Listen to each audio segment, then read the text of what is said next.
Contracts, they're pretty much the backbone of our daily lives, right? From huge business deals to just hiring someone for a service. But what happens when you need a way out? It's not always so simple. So today, we're going to dive into the main legal ways that a contract actually comes to an end. You know that feeling you sign on the dotted line and then for a split second, you get this little jolt of panic thinking, oh man, am I stuck in this forever? We've all been there. So let's break down exactly how contracts can end and turn that anxiety into some real practical knowledge.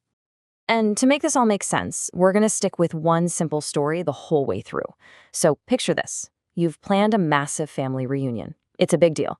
You found the absolute perfect caterer, you've gone over the menu, and the contract is officially signed. Now, let's see all the different ways this one deal could play out. Okay, let's kick things off with the best case scenario. This is what everybody is hoping for when they sign a contract. This is the happy ending. This is called discharge by performance. It's pretty much exactly what it sounds like.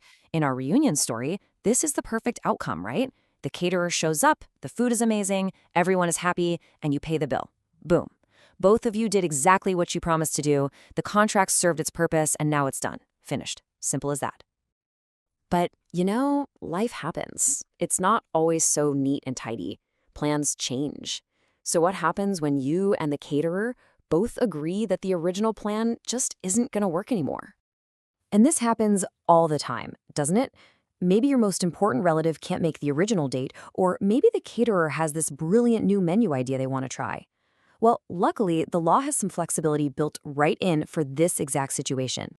You've got two main options here. So on the left, you see rescission. Honestly, just think of this as hitting the big red cancel button.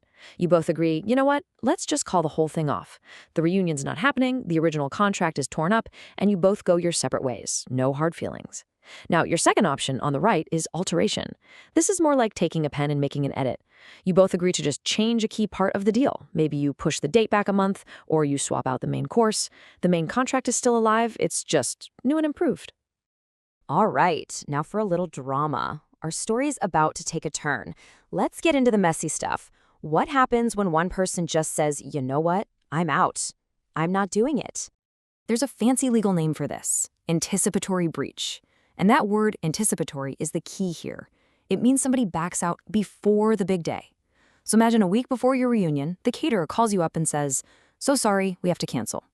They've just broken the contract before they were even supposed to start cooking. That's an anticipatory breach. So now the ball is in your court, and this is a really big decision.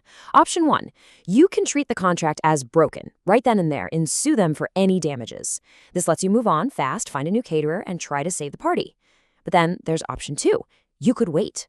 You could keep the contract alive, hoping maybe they'll call you back and say, we fixed it, we can do it. But, oh man, waiting is a huge gamble. Because what if you wait, and then the day before the party, the venue burns to the ground? Well, now the contract might be ended for a totally different reason, an impossible event. We'll get to that in a sec. And you could lose your chance to sue the caterer for bailing on you in the first place. The timing is everything. And that idea of the venue burning down, well, that leads us perfectly into our next scenario. What happens when something totally massive, completely out of anyone's control, makes the contract impossible? This isn't about someone breaking their word. This is about reality itself completely changing the game. This is known as the doctrine of frustration, and you can really think of it as the nobody's fault ending. Some huge, unforeseen event happens that makes doing the contract either physically impossible, flat out illegal, or just so radically different from what you both agreed to that it's just not the same deal anymore. So let's run through some examples with our reunion.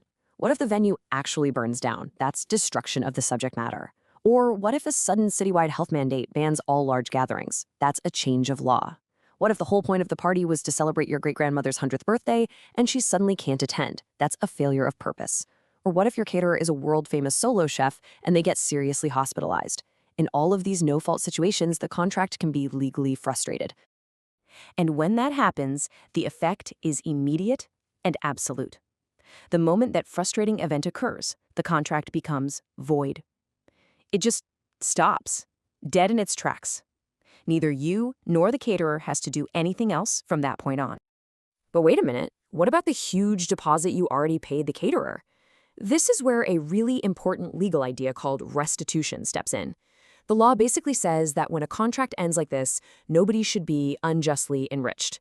Since the caterer can't provide the service you paid them for anymore, they are legally required to give that benefit, your money, right back to you.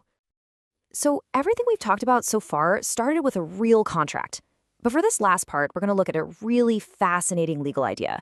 It's what the law does to enforce fairness, even when there was never a contract to begin with. It's kind of like a legal safety net. It's called a quasi-contract. Now, this is not a real contract that you sign. It's an obligation that a court creates to fix an unfair situation. And you'll notice that key phrase again. The whole point is to prevent unjust enrichment, to stop one person from unfairly benefiting at someone else's expense. Here's a perfect simple example. Imagine you're paying your bills online. You make a typo, and you accidentally pay your neighbor's overdue electric bill instead of your own. There's no contract between you and your neighbor, right? But it would be totally unfair for them to just keep that benefit. So the law of quasi-contract steps in and says, yes, your neighbor has to pay you back. It creates an obligation to do the right thing. Or how about this one? A delivery driver messes up and leaves a really valuable package for your neighbor on your doorstep. What do? Well, you can't just keep it. Even without a contract, the law says you have a responsibility as the finder of goods. You have a legal duty to take reasonable care of that package and try to get it back to its rightful owner. Again, it's about fairness enforced by the law. Whew.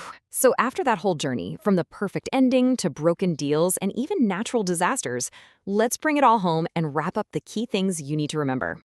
So let's recap. A contract can end perfectly through performance. It can end when both sides come to a new agreement. It can be broken by a breach, which gives the innocent party some tough choices. It can be completely dissolved by frustration when something impossible happens. And finally, even without a contract, the law uses quasi-contracts to make sure things stay fair. And I think that leaves us with this final thought. We tend to think of contracts as these rigid, fixed rules of the game. But what's really interesting is that the law has a whole other set of rules for what to do in the game itself. The circumstances, the players, the very possibility of playing fundamentally changes. And knowing those rules, that's the real key to navigating any deal you ever make. Thanks so much for joining me.